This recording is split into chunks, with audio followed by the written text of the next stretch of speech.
காஞ்சிபுரம் மாவட்டத்தில் டாஸ்மாக் மதுபான கடைக்காக கட்டப்பட்டு வந்த கட்டிடத்தை பொதுமக்கள் இடித்து தள்ளினர். காஞ்சிபுரம் மாவட்டம் திருப்போரூர் அடுத்த ஆலத்தூர் என்ற இடத்தில் விவசாய நிலங்களில் டாஸ்மாக் மதுபான கடை அமைக்க முயற்சி மேற்கொள்ளப்பட்டது. அதற்கு பொதுமக்கள் எதிர்ப்பு தெரிவித்ததால் மதுபான கடை அமையாது என வருவாய்த்துறை அதிகாரிகள் உறுதியளித்ததாக கூறப்படுகிறது. இந்த நிலையில் புதிய கடைக்கான பணிகள் தொடர்ந்து நடைபெற்று வந்ததால் ஆத்திரமடைந்த பொதுமக்கள் கடப்பாறை, மண்வெட்டி, சுத்தியல் போன்ற ஆயுதங்களுடன் அந்த கட்டிடத்தை இடித்து தள்ளினர்.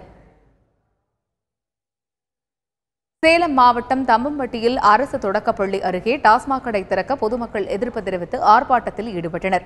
ஆர்ப்பாட்டத்தில் ஈடுபட்ட பெண்கள் மதுபான பாட்டில்களை மாலையாக கழுத்தில் மாட்டிக்கொண்டும் ஒப்பாரி வைத்தும் தங்களது எதிர்ப்புகளை வெளிப்படுத்தினர். சேலம் மாவட்டம் தம்மம்பட்டி, இங்க பக்கத்துல ஸ்கூல் இருக்கு, அங்க கோயில் இருக்கு, எல்லாமே இருக்கு. நாங்க எப்படி இங்க வந்து போறது? எங்க 100 மீட்டர் கூட இங்க ஸ்கூல் போறதுக்கு இல்ல, அங்க கூட கோயில் இருக்கு. நாங்களே